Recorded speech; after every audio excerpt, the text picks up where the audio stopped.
14 जून 2020 मुंबई के बांद्रा में एक अपार्टमेंट। सुबह के करीब 10:30 34 साल का एक टैलेंटेड एक्टर सुशांत सिंह राजपूत अपने बेडरूम में फांसी पर लटका मिलता है। मुंबई पुलिस आती है, इन्वेस्टिगेशन शुरू होती है और कुछ ही घंटों में पूरा इंडिया एक ही सवाल पूछ रहा है, ये सुसाइड था या कुछ और।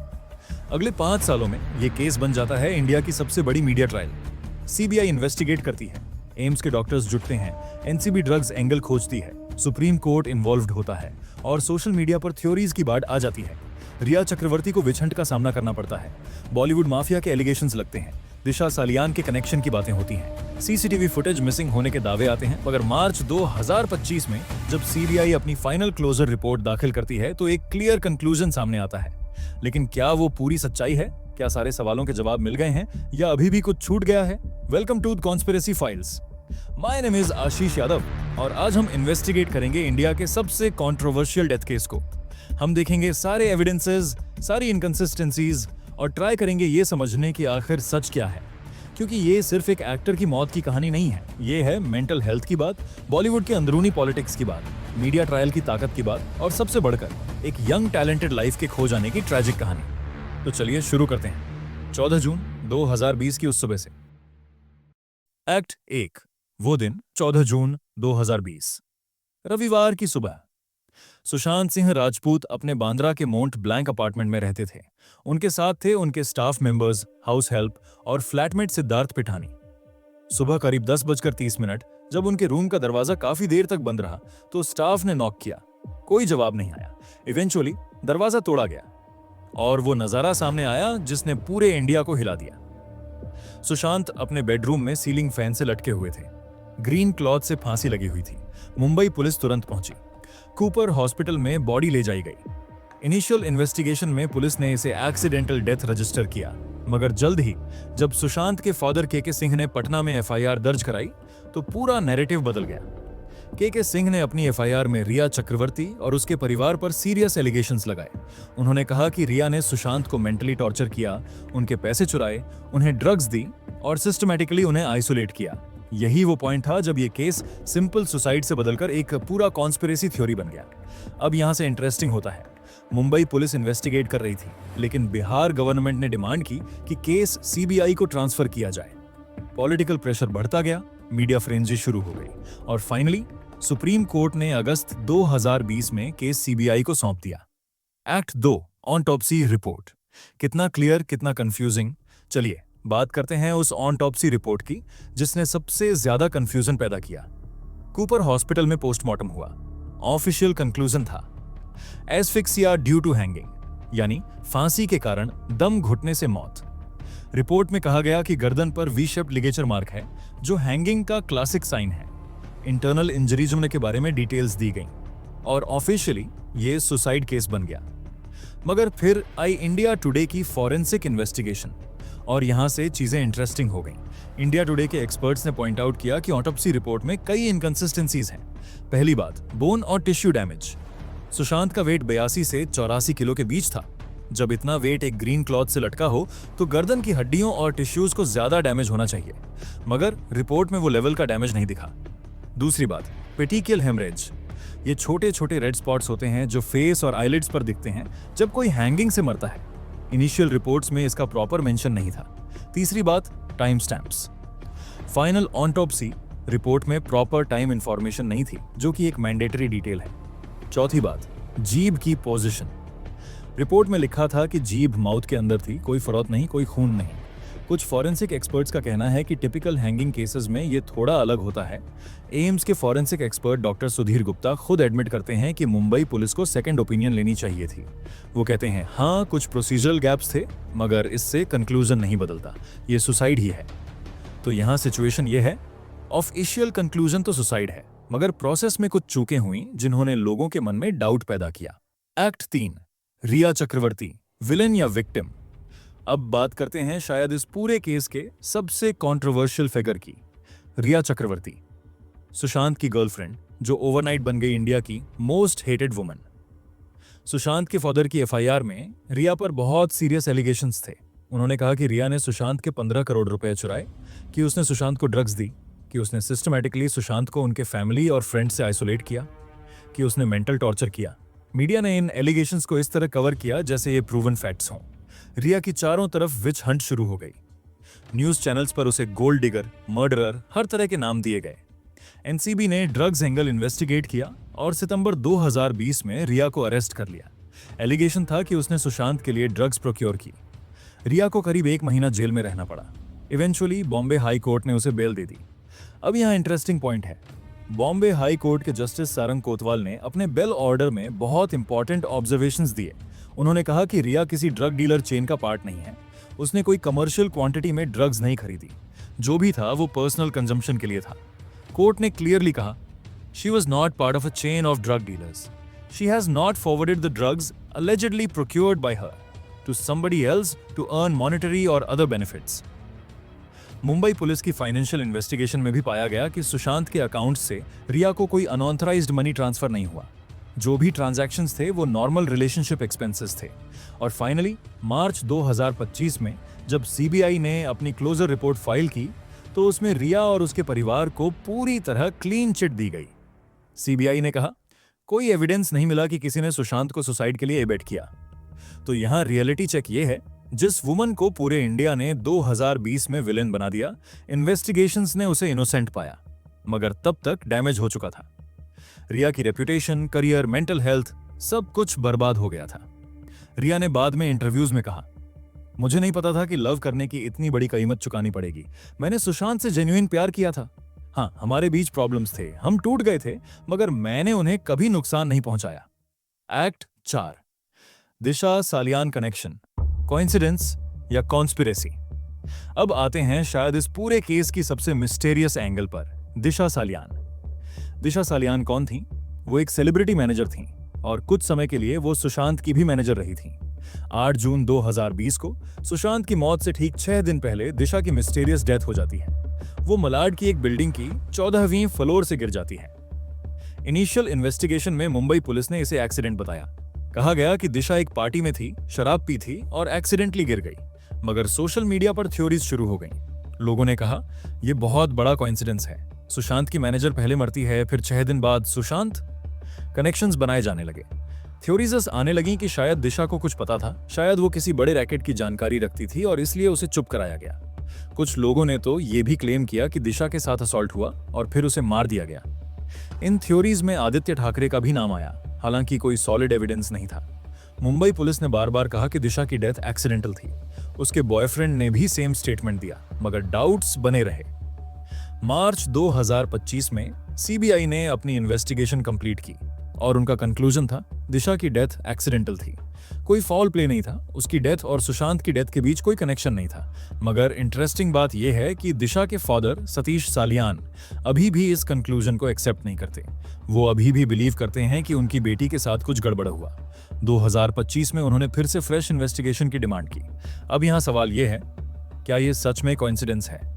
2 लोग कनेक्टेड प्रोफेशनली 6 दिन के गैप में मर जाते हैं, या फिर ये सच में 2 अलग अलग ट्रैजिक इंसिडेंट्स हैं जिन्हें लोगों ने फोर्सफुली कनेक्ट कर दिया?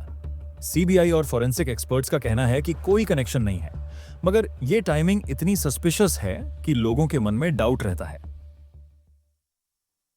एक्ट 5, मिसिंग सीसीटीवी और बॉलीवुड माफिया थ्योरी। अब बात करते हैं 2 और बड़े कॉन्स्पिरेसी थ्योरीज की। पहली, मिसिंग सीसीटीवी फुटेज, दूसरी बॉलीवुड माफिया। सीसीटीवी फुटेज का मुद्दा बहुत चर्चा में रहा। सोशल मीडिया पर क्लेम्स आए कि सुशांत की बिल्डिंग का सीसीटीवी फुटेज गायब है, या तो खराब हो गया या इंटेंशनली डिलीट कर दिया गया। रियलिटी ये है, सुशांत के घर के अंदर कोई सीसीटीवी कैमरा नहीं था। बिल्डिंग में कैमराजर्स थे। मुंबई पुलिस ने उस फुटेज को सीज किया था। वो फुटेज शो करता था कि किस टाइम पर कौन बिल्डिंग में आया और गया। लेकिन ऑब्वियसली घर के अंदर का कोई फुटेज नहीं था, क्योंकि वहां कैमरा ही नहीं था। कुछ लोगों का कहना है कि क्रूशियल आवर्स का फुटेज मिसिंग है, मगर मुंबई पुलिस और सीबीआई दोनों ने कहा कि जो भी रिलेवेंट फुटेज था वो उनके पास है, कोई मेजर गैप नहीं है। अब आते हैं बॉलीवुड माफिया थ्योरी पर। सुशांत की डेथ के बाद कंगना रनौत और कुछ अन्य सेलिब्रिटीज ने बहुत स्ट्रांगली बॉलीवुड के नेपोटिज्म और ग्रुपिज्म को ब्लेम किया। उन्होंने कहा कि सुशांत को सिस्टमैटिकली साइडलाइन किया गया, उनके प्रोजेक्ट्स छीने गए और उन्हें मेंटली टॉर्चर किया गया। कुछ सच्चाई इसमें है। डायरेक्टर शेखर कपूर ने खुद एडमिट किया कि उनकी फिल्म पानी को इसलिए शेल्व कर दिया गया क्योंकि प्रोड्यूसर्स सुशांत के साथ काम नहीं करना चाहते थे। कपूर को बाद में रिग्रेट हुआ कि उन्होंने लास्ट 6 मंथ्स में सुशांत को कॉल नहीं किया था। सुशांत खुद एक आउटसाइडर थे। इंजीनियरिंग स्टूडेंट से टीवी एक्टर बने, फिर बॉलीवुड में आए। उनके पास कोई गॉडफादर नहीं था और हाँ, शायद उन्हें उतनी अपॉर्चुनिटीज नहीं मिली जितनी इनसाइडर स्टार किड्स को मिलती हैं। मगर क्या इसी वजह से उन्होंने सुसाइड किया?